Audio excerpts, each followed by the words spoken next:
morning, good afternoon, and good evening, wherever you are. And welcome to the Being Your Own CEO Success Circle. We meet on a weekly basis and have done for roughly 5 years. Boy, that really makes me want to shake my head.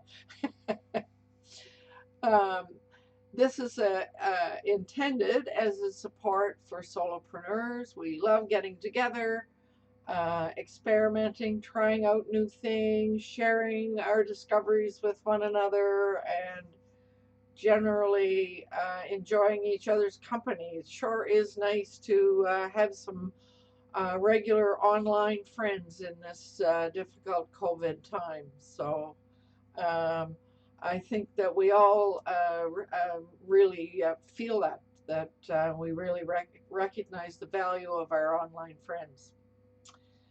So now, this morning, we're going to be talking about testimonials, and David has prepared a presentation for us, and this will be the first of two parts.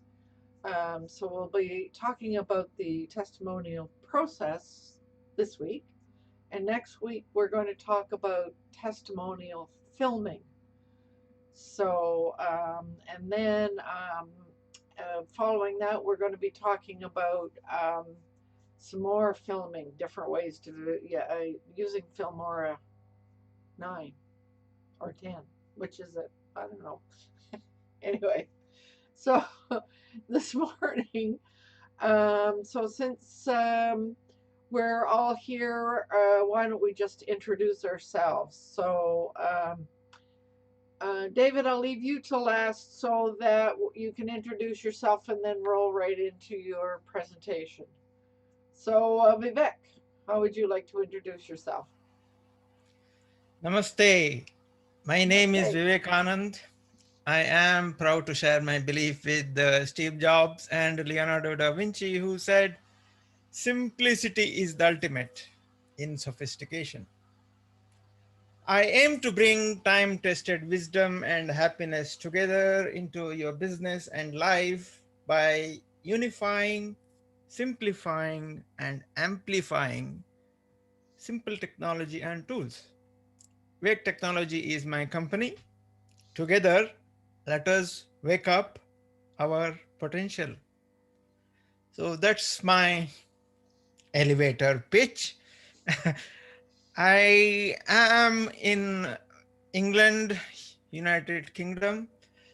Um, it's getting colder and colder as time goes on. So winter is definitely here. And as the saying goes, it is becoming to look more like Christmas. Oh, yes, Vivek. I might say that as my friend Robin and I were walking down Cook Street here in Victoria, we took notice of the number of windows that had all their Christmas decorations up already. Yeah. I was on in a session yesterday when somebody from Up Island here said he had had a great day, just got his Christmas lights up, and I went, Christmas lights? That's too early. I said Yeah. the rule here is it must be after December 1. And he Hmm. said, well, how would I know? I've spent the last 15 Christmases in Arizona. But then we decided that given the way things are right now, maybe we could all use what being cheered up by the Christmas lights. So um, I told him it was okay this year, but following years, never before the 1st of December. We had some fun with that.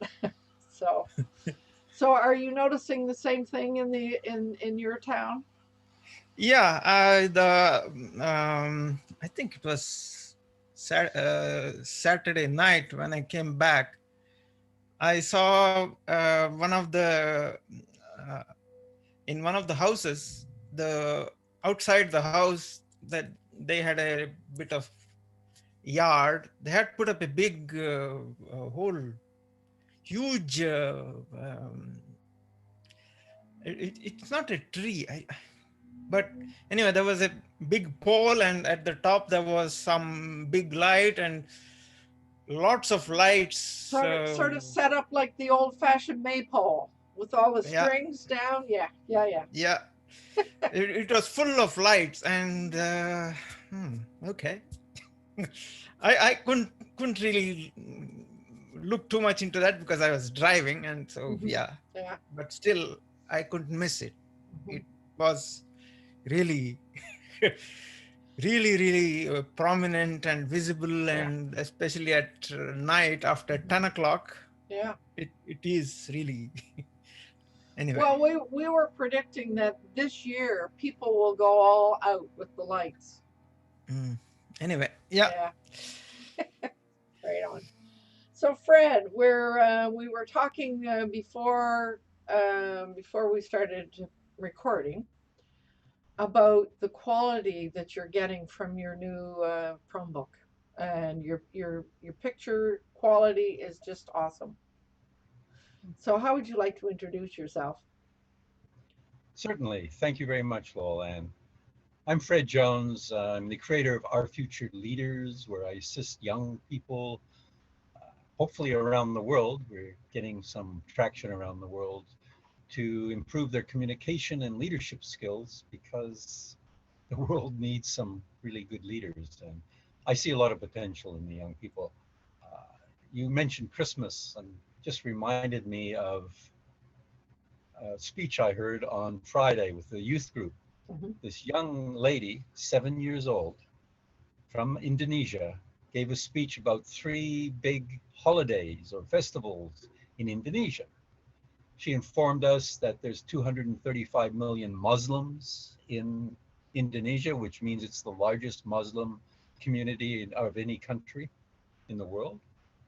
And she mentioned two Muslim holidays, mentioned the food. She showed us pictures, and going to the mosque and the grandparents and so on. And then the third one was Christmas. She mentioned Christmas. Now there's not 235 million Christians. She mentioned I think there was 23 million Christians. Now she said my family doesn't celebrate Christmas, but my mom likes all the shopping. There's lots of bargains over Christmas. Christmas time. But this 7-year-old blows me away. She is so articulate. Her English is impeccable. If you ask her a question, she's answers it so clearly. And she's homeschooled, and I don't know why, but I think there's different reasons for homeschooling, which David can tell us about. But I think it's because she's too bright for the normal school system. Wow. But that was one thing. And talking about where we're going to do, like you're right about Christmas, it's changing everything. I looked at my journal that I write, and I go back every year. Where was I on the 24th of November last year? Well, I was in Melbourne, Australia. I attended a dance recital at their school, which my granddaughter goes to. There was 25 different dance routines. It was wonderful, and I made a note of it in my journal. So that's what I was doing a year ago. I would be there if it wasn't for COVID-19, but COVID-19's impacted all of us, including what we're going to do for Christmas. So, and I should say where I am. I'm in Ladysmith, which is about 90 to 100 kilometers north of Victoria, where Lowell Ann is. I'm on my friend's boat. Mhm. I'm ensconced here for the winter, I hope, Oh. because of COVID-19. That's my little So, rant. what have you made any Christmas plans? No, no. Mm. But my daughter spoke to me yesterday. She called me and she showed me a picture of her little Christmas, probably about that high, with stockings already up on the wall, and showing. So she's already decorated her Uh-huh. place for Christmas, talking about Christmas decoration. So Right. no, I don't know what I'm going to do for Christmas. I it might even be a Zoom meeting, which I do with my friends. Normally we go for Christmas, Mm-hmm. but this year we haven't been able to do any. Like Thanksgiving was a Zoom meeting, Mm-hmm. Easter was a Zoom meeting, so Mm-hmm. Christmas will probably be a Zoom meeting. I just Mm-hmm. buy something fancy and spoil myself for food during the Right, music. right. That's Well, probably going to happen. That's a guess. well, one of the things I've noticed in Victoria at Christmas time, a lot of boaters put lights on their boats. A lot of them do that. When we go to the down into the inner harbor, you can quite often see lots of boats all lit up with Christmas lights. So that you could do that if you wanted to. Well, my friend who owns the boat was here day before yesterday, and what was he doing? Buying Christmas lights. Exactly what you said. He's going to go to a little bit more fancy than normal this year. Yeah, it's With light. interesting, isn't it? Right on. So, Fred, I'm glad you're here, and it's really nice to see your new technology is working so well. Yeah. Okay, so I will introduce myself, Lolan Fuglsang. I have been referring to myself as the elder geek these days.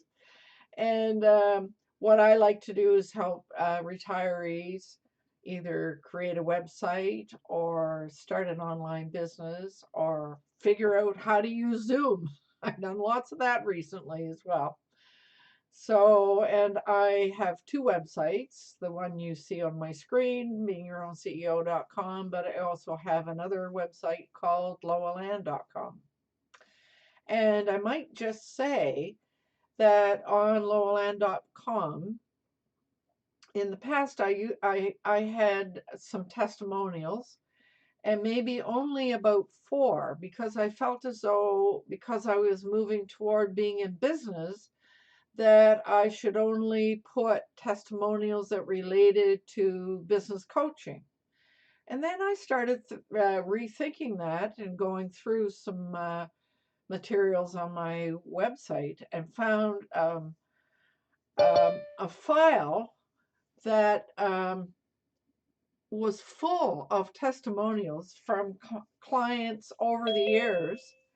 And so I thought, well, we're talking about the importance of testimonials. Maybe what I should do is just post all of those. So I did that.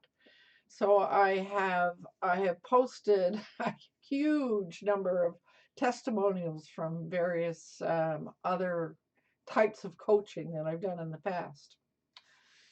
So now, Jay, you bounced in just in time before David starts his presentation. So would you like to introduce yourself? Thanks. Sure. Sounds good. Hi, my name is Jay. My company is Magi Studios, and we help people get started in the world of online marketing through coach consulting and training. Happy to be here, hailing from beautiful, sunny West Shore, Langford. Back to you, LA. Right on. Sunny, is it? I don't think so. It doesn't look sunny here. Well, you know the weather with Victoria. Wait 10 minutes or walk 10 blocks. Yes, it's true. Absolutely. Okay, so we are going to talk about doing testimonials. So, David, how would you like to introduce yourself, and then you can sort of roll right into your presentation. Hi, I'm Dave Flannery. I'm with I'm with Affordable Websites for Small Businesses.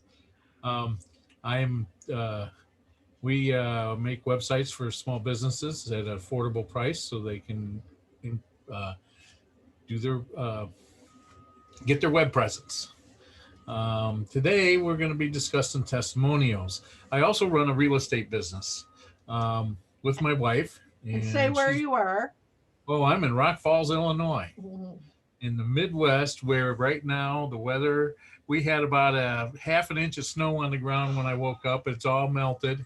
So we're beginning to look a lot like Christmas. The rule around here about lights are you can put them up in November because it gets real cold in December.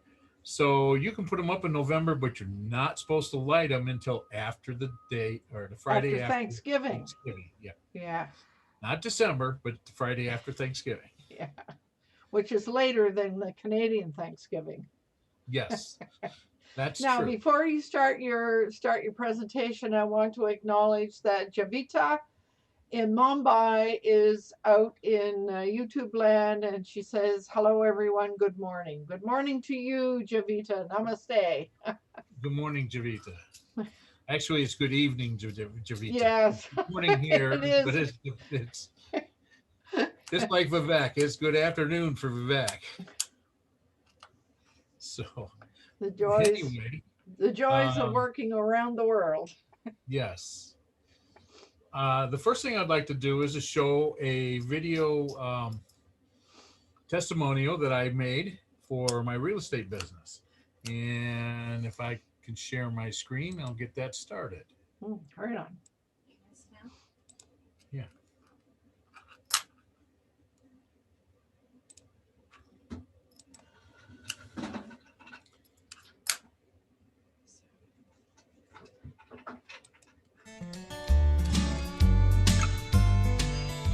Hi, I'm Dick Walker, and just purchased a house through Deb Flannery and her husband, and I'm got a little work to do, but I gotta say, for service-wise, Deb and they give me excellent service. I couldn't recommend any better.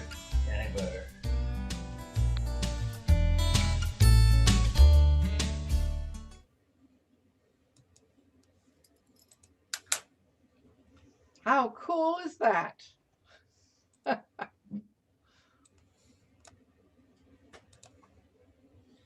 Yes. I have lost you guys, so I can't see you Give right me at the excellent moment. service. I couldn't recommend any better. Oh, film is playing again. Was that me? Yep. We can see. How cool is that? Okay. I'm going to do a presentation on how basically I make that video. I can't see you right at the David, it's playing again for the third time. Film is playing again. Was that me? Yes.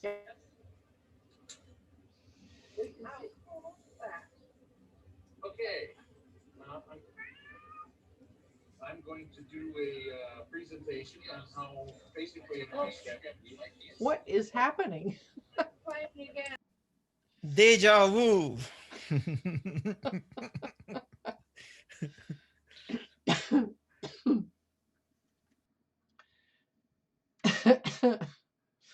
We are hang tough, everyone. We are just experiencing a technical difficulty. Yeah, but I've shut the program. I closed the program, so it's not me. I don't think it's me feeding. Somehow we got in a loop.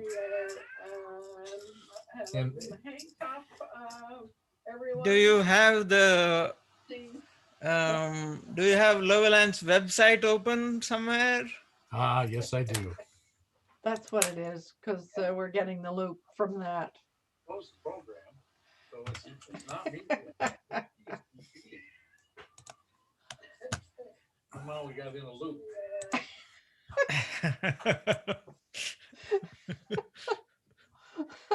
I forgot. I Yeah, you've got your mind on something else. I know. Well, no, I always open it up, and I'm in charge of the chat, so I always open it up and I make sure that the video plays, and when it starts, I mute it.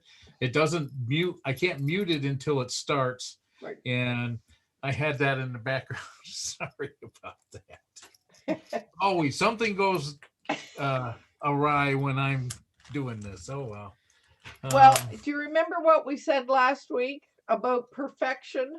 And yes. How being just normal people with the normal things happening is a better way to go than to be perfect.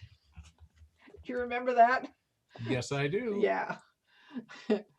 So, and while you're messing with, I'll say that Javita says thanks everyone. So she's out there. Well, let's try this again, and I'll do it with a screen share. Okay. There. This is the testimonial process that I use. How to make a video testimonial. The process I use and why I use it. I'm going to cover the following items. Why you use it, or why would you use one? Choosing your customer. What to record with. Making an intro and exit card. Background music. Edit video. Upload to YouTube and advertise it. Mm.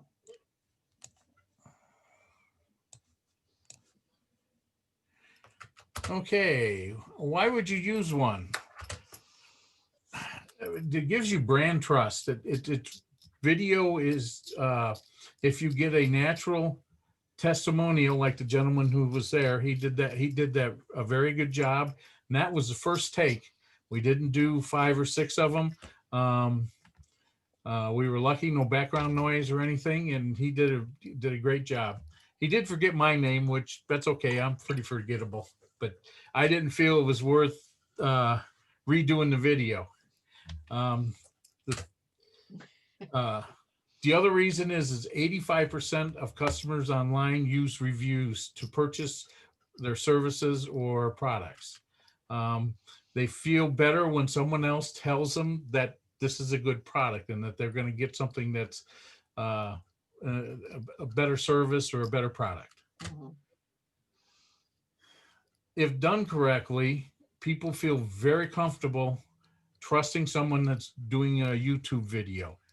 They empathize with the person and trust them better than a handwritten one. It's very hard to forge a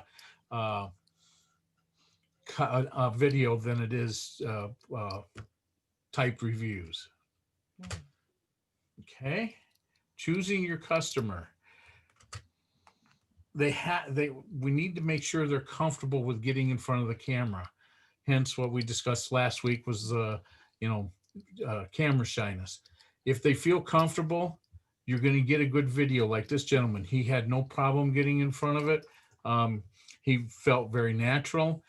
He just told what he felt we had done for him, and did a great job. If you choose someone that's uncomfortable, they're going to look uncomfortable, and it's going to look like you staged the video instead of just naturally taking one.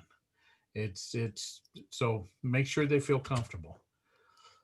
The other thing that you need to make sure of is that they sign a release form, especially if you're going to upload it to your website or to YouTube or put it on Facebook. This is extremely important that you keep track of these and file them away and make sure that you have them. Make sure they like your service. It's kind of a no-brainer, but you want to make sure they like your service, or you're going to waste your time and not post a video or anything. So make sure they like your service.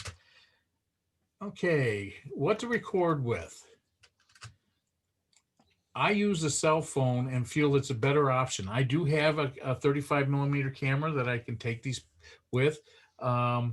People seem to feel at ease with a cell phone because they've probably done more videos with cell phones than if you take a camera and stick it in front of them. They seem to clam up more when you're doing it with a camera. Now, David, that's really interesting. It never occurred to me that there would be that sort of that kind of difference between the camera and the phone. But you're absolutely right. I mean, a lot of people freeze up when they see a camera. Wow. Yeah, they tend to think they're more on television than they are just talking to you with the cell phone in your hand. They're used to cell phones. So, and the cameras on the cell phones nowadays are good enough to where you can make a high quality video. And I mean, that that video was made with my cell phone, and you can't hardly see any bad. It gave me good quality. Mm. So Mhm. the next thing is to let them tell their story. I find the best videos. Now, this gentleman we didn't coach him beforehand and ask him to tell the story. We just asked him to give a review. We've gotten better in that we coach our people before we tell them to tell their story of how the process worked, even the glitches that happen, because we overcame those glitches and we made them feel good about it. We had one recently where the gentleman had a baby, and so he ended up the day before he moved, and so he ended up having all sorts of problems, but we worked through it. We got him out on time. We did the extra effort, and he was very happy with us, and told the story of that. So it's good to. Well, David, I'm sure he'd be really happy. I mean, moving somebody, that's really going above and beyond. Well, you do what you got to do. Be quiet there, young lady. My wife is watching me right now, so now I got double pressure. It's fine every day. No, I'm just having fun. Come on. Try not to overstage the area. I like to do indoor instead of outdoor because there's too many elements that make you have to do 2 or 3 takes. You could be into when you're outdoors, you can be into it and just about get to the end and a car drive by, and that car noise really is picked up by the cell phone very easily, and it's hard to get out. So I like to do them indoors. Less background noises. So when you go to shoot them, make sure you check your background and background noises. Make sure that you don't have a plant growing out of the customer's head, or have a radio playing or TV playing in the background that it makes it so that you have noise that you can't get rid of. What about the visuals, David? Would you try to tidy things up? I mean, if the person has just moved, one would expect to see that they're living in a mess. Well, I mean, if they've got boxes that are well organized, I don't mind them. I don't want stuff laying around. Yes, I would pick up stuff if there was stuff laying around. And it's not hard to clean up an area that's as white as a couch or something like that, so that there isn't stuff laying on the floor or so forth, or piles of stuff on the back, on the couch or whatever. But if I had a stage where there were some boxes around them that were not unpacked, that would be perfectly fine with me. In my case, makes it look like they just moved in. Yeah. So so anyway, that's you got to play it by ear and do some stuff. The reason I didn't show the kids' video is because it's got a lot of banging in from when they were moving stuff in as we were talking. But when I start a video, I let it start for 3 seconds, 4 seconds, then I do a clap, and then I wait 4 or 5 seconds, and then I cue them to start talking.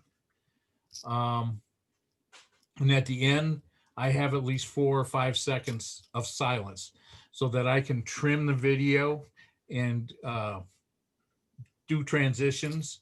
If you notice, there's a fade in, fade out, and all that for when you switch from the card to the person talking. If I need to do an edit, I can. It makes it easier. It makes it a lot easier in doing the video.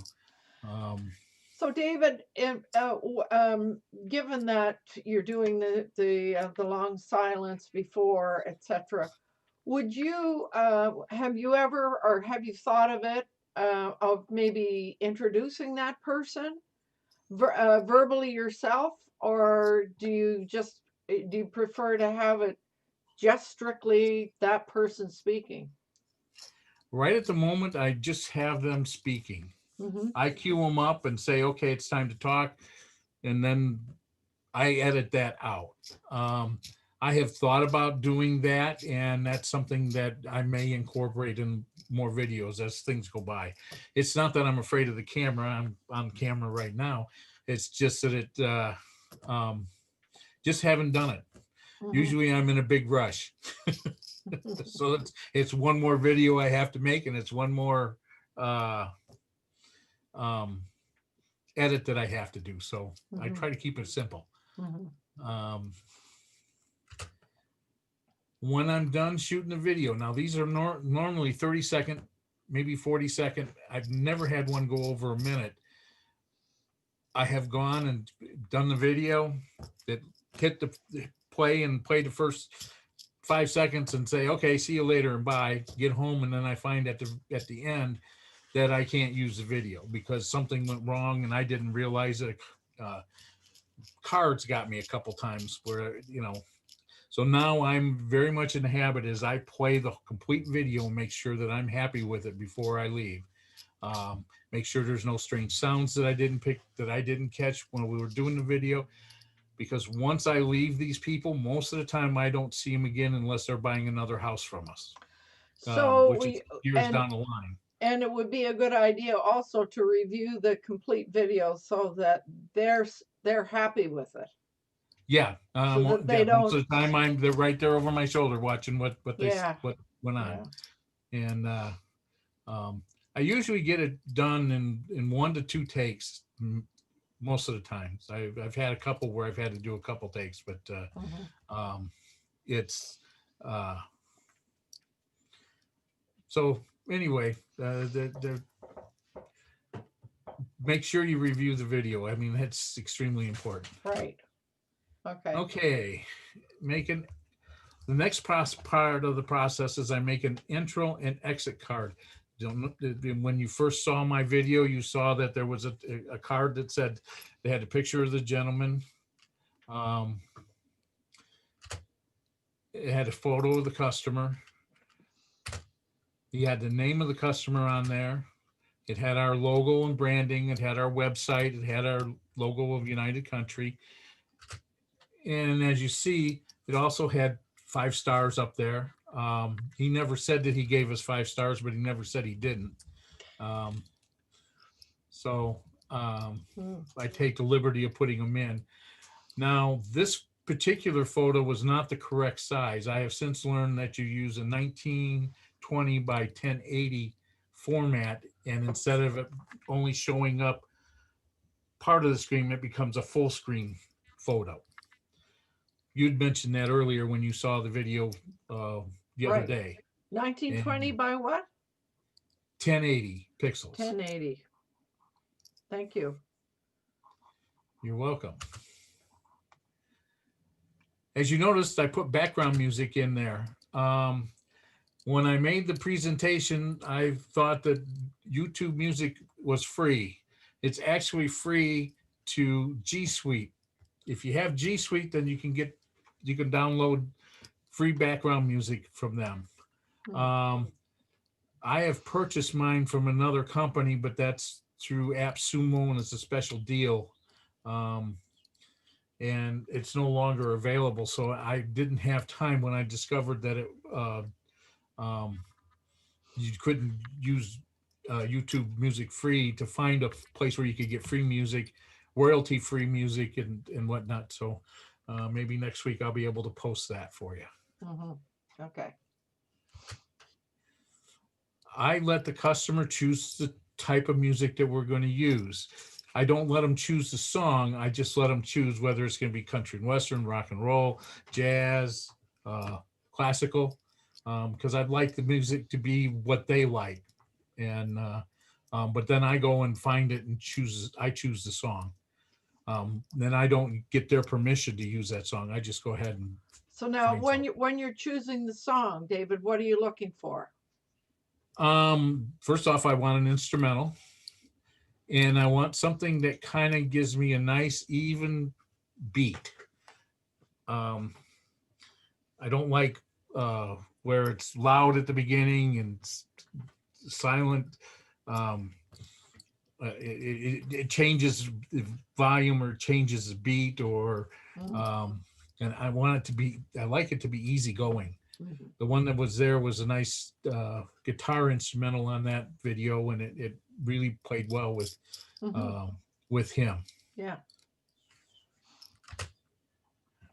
And I download that to my computer, and I make sure I have it. And once I get it downloaded, I play it to make sure that I've got what I want. The other thing I do is I make sure I know how long my video is. If it's 30 seconds, most of the songs I download are over a minute or a minute and a half long.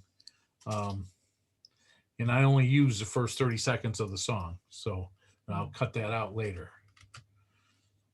Now, when you get to editing the video, the software you use. Now, I use Camtasia, and it's an expensive software, and I was able to get that with my partner and I. We were able to come up with the amount to get that.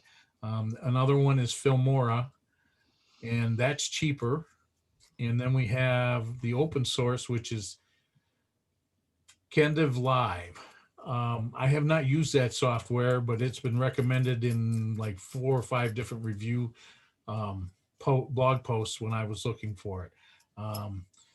It sometimes that can be complicated, sometimes it can be easy, but I went through YouTube for Kendall Live, and there are plenty of beginners and setup and how to use and doing video edits and all that in YouTube for Kenda Live. So it seems to be a good software.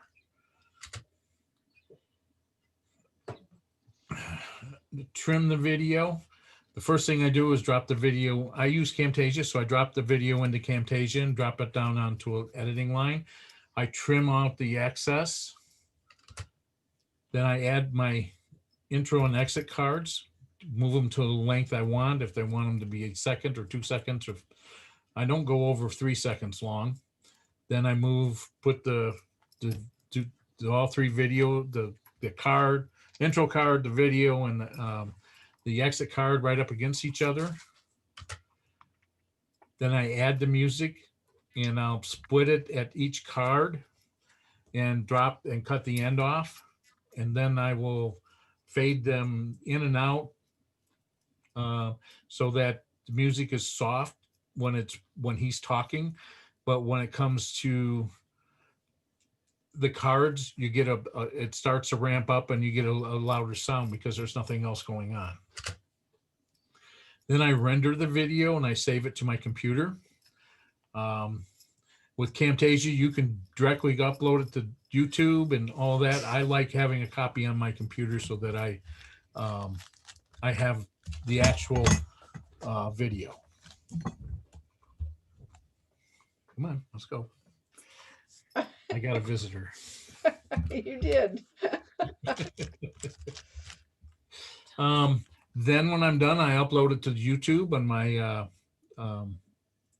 United Country Sauk Valley Realty Team Flannery YouTube channel, and make sure that it plays right and make sure that it works very well in YouTube. Then the next thing I do is, so then I can embed it on my website. I put it in 2 places on the website.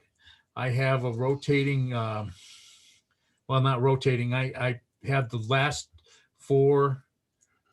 latest 4 testimonials on the front page of YouTube embeds. And then I make a specific landing page for the sale of the home, and then I embed it on it also. Then the next thing I do is I advertise it, and it goes. I generally just advertise on Facebook, but you could go to Facebook, Instagram, wherever else you advertise and you use for your social media. And I boost these ads with Facebook, and I have very good results. I may show it to 1,000 people, and I'll have 100 to 200 people look at that video.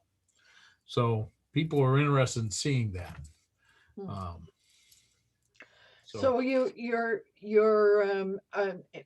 when you're doing the Facebook, it's just the video that you're doing, or your page on your website, or both? it's actually, I do not post a video on Facebook. I post a link to my website, Okay. the landing page that has the video on it Uh-huh. and shows the home Okay. Right on. and shows it as sold. And like I said, I get about 100 to 200 people go to the website, which increases, helps my website some. And it gets people going to my website, and they're able to click on to see other things there, and it Yeah. gives them a spot to be able to, see what I'm doing. Mhm. Do I have any questions?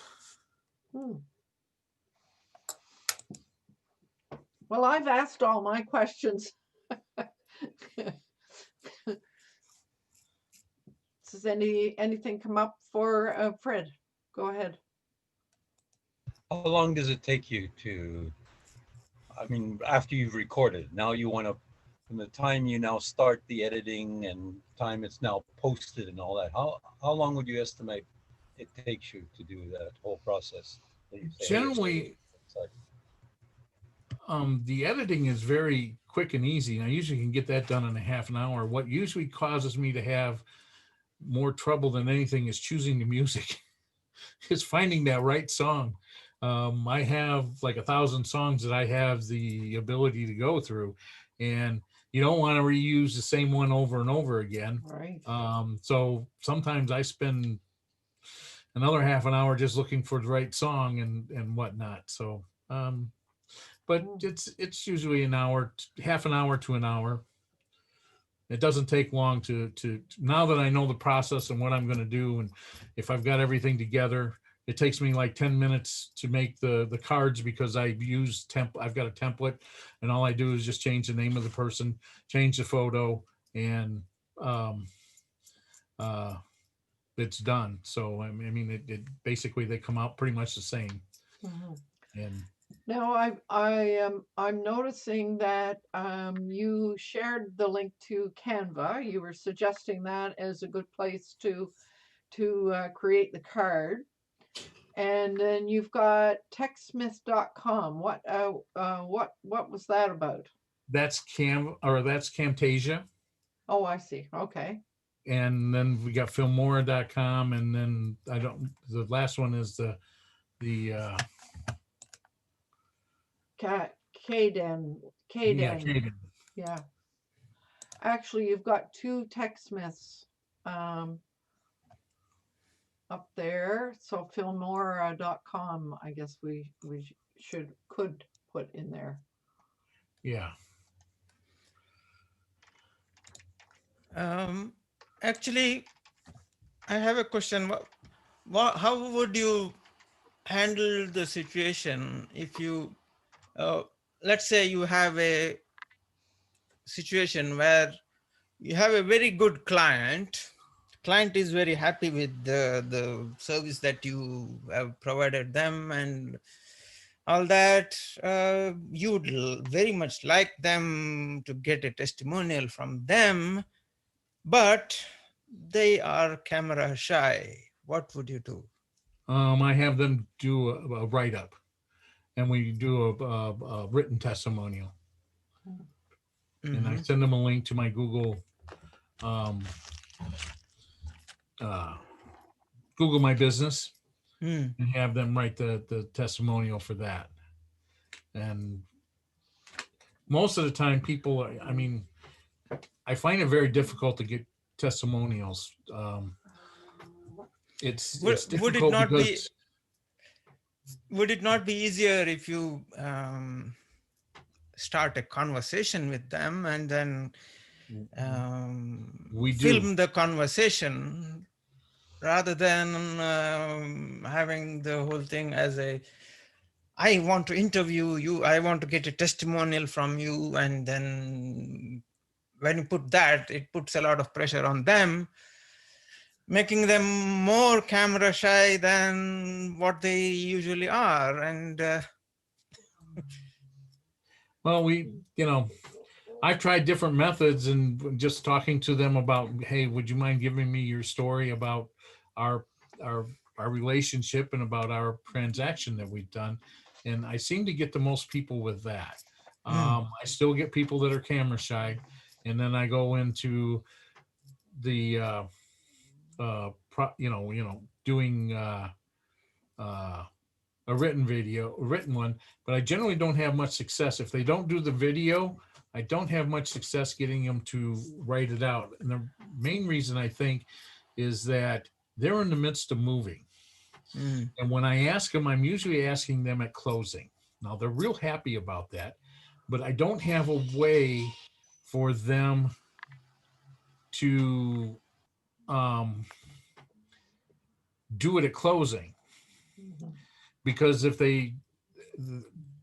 it's very difficult to do something like that on their phone. Now, some of them will do it, but most of them say, well, we'll do it when we get set up at home. Well, once they get home and they're unpacking and they're doing all this and all that, the last thing they're going to do is a review for me. And I've sent them email reminders, and some of them have responded, but it just, it just doesn't work very well. Once they're out of sight, I'm out of mind generally, which is okay. I mean, it's kind of a strange deal because you get very close to these people when you're working, and you're on the phone with them, at least once a day, sometimes 4 or 5 times a day, and you're talking to them, and you're all, what their family's doing, what everything's going on, and then the closing comes, and you don't, if you see them on the street, they're fine. You send them postcards, they're fine, but the relationship has gone. It's over. It's over until until they buy another home. And which is, I mean, it's like your best, not your best friend, but a good friend leaving and gone forever. So David, you and I talked about this before we started recording, and maybe it's worth my raising this. I mean, I was wondering if it would help, and this is in line with what Vivek is asking, if you just interviewed them, because sometimes people are not sure what to say, and they're, they don't like, they need some priming to get the story going. So I was recommending something along the lines, well, you could work out some really good lead-in questions that would prompt them to tell their story. And one of the things, a couple of things that come to mind for me is, so what made you decide to buy a house in the first place, or to sell your house in the first place? What prompted that, and how are you feeling about that? What you need to do is get out that emotional stuff. And then once you get them going, then you maybe could just step back and let them tell their story. But I'm thinking that there would be people that would need help with some primer questions.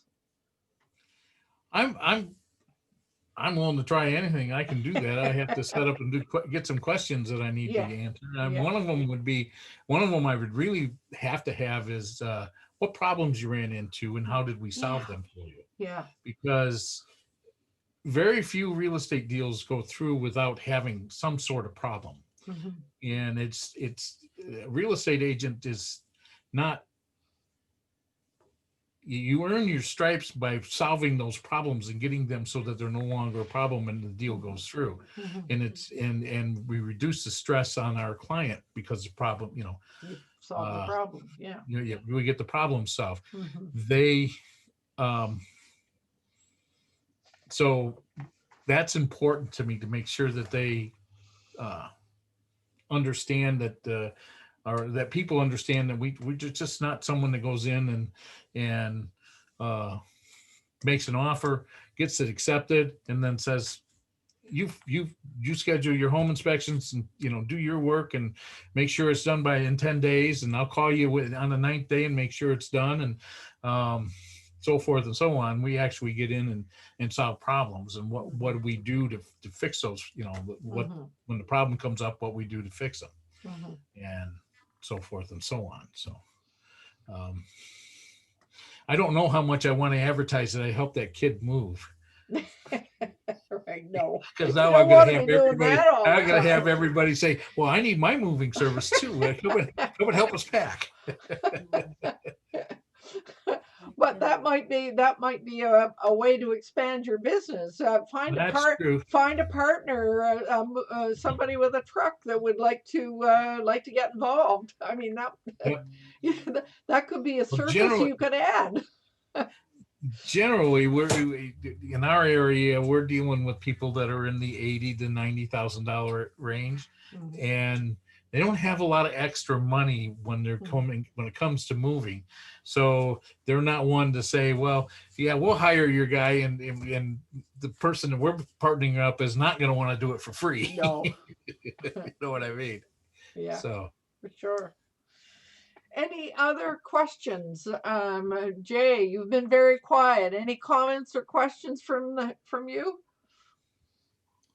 Well, I mean, I firmly believe in the testimonial process, and getting, customers, clients to naturally leave a testimonial. So it's a ranking metric, from the perspective of search, from the technical side of it. But I think adding a layer of the video testimonial is a really good idea. So my brain is thinking about how to automate the process, how to have the ability to, and I can see perhaps using like a tool like what you have on your website, Lowland, to kind of streamline that process where people can leave a video testimonial without you needing to go to their home and set up a location and whatnot. So, because I mean, the 3 pillars of business is increase profits, streamline operations, and reduce costs. So, and time is a cost. So if there's a way to streamline that, that would be a really good thing. Well, I'm in the past, what I did in terms of testimonials for my coaching work was, when we had agreed that we were coming to the end of a coaching session, I would tell them that I was going to be sending them a survey. I would send them a survey asking very specific questions and things like, is there some way that the service could be improved? I mean, a number of questions like that. And then also I incorporated in that document a permission to use your name and or whatever. And so, I had it all incorporated into one piece. But that's written testimonials a little harder to get people to do a video one. I suppose you could easily, if I'm thinking from the coaching perspective, if I'm working with that person using Zoom anyway, that maybe it would be quite easy to just do a Zoom type recording and upload it, do all the other steps that David suggested. So it depends on the kind of client you have and where the client is and what the service is, and there's a lot of things to consider. Yeah. I have this may be a hair-brained idea, but half-baked idea, whatever. What if when you quote for your service, for example, you factor in the fact that they have to give a video testimonial at the end, then the price is valid. If not, the price goes up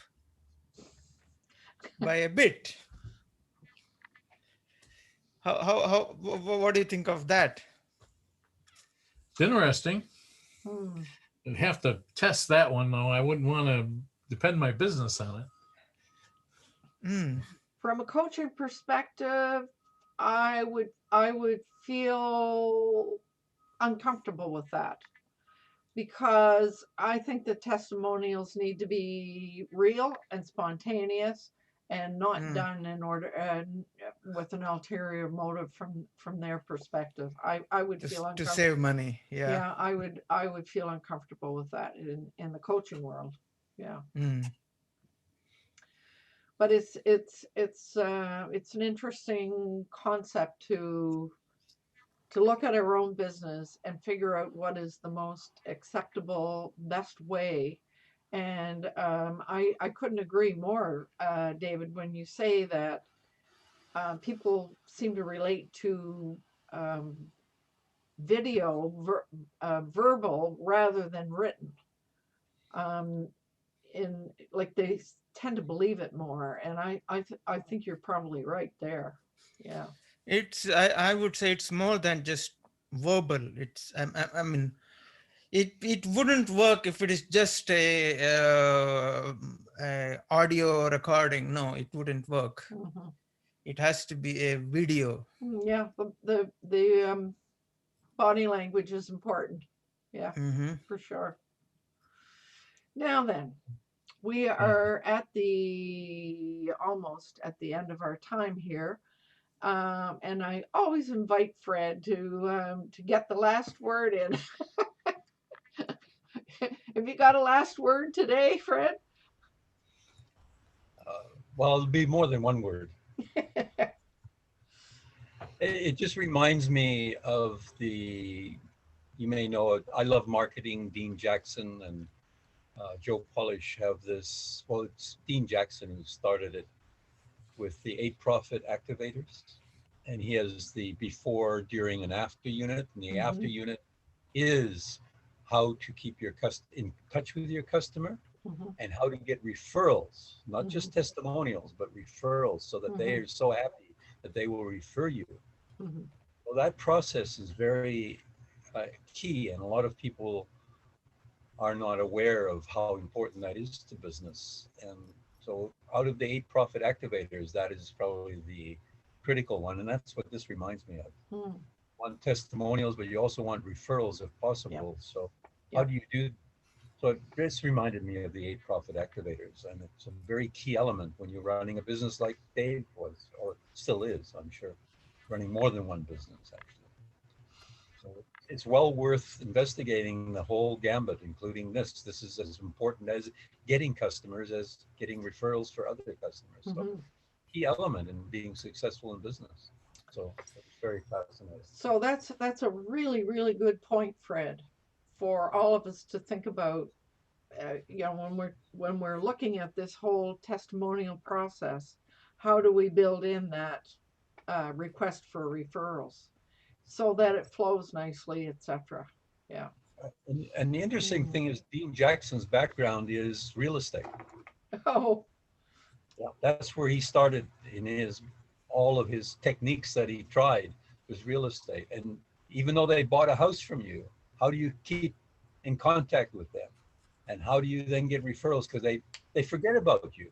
Don't let them forget about you. So, yes, that's really important, and we don't do as good a job as we should on that. I will agree with that. We tend to, they disappear, but we let them disappear. We don't go when, I mean, I started trying to go and go up and just go knock on the door and say, hey, how you doing? Everything fine? You need anything? And I did that for about a month, and then it got too overwhelming, too much, if you know what I mean. And, it surprised people, and they were happy to see me. Yeah. I mean, I tried not to be the creepy old guy coming up and, but I think what Jay was saying, they put in a system, and the system is maybe they know that over a certain number of years, people will probably be in the market again for a house. And so he has a system where he keeps touch, even if it's sending out Christmas cards or whatever it is.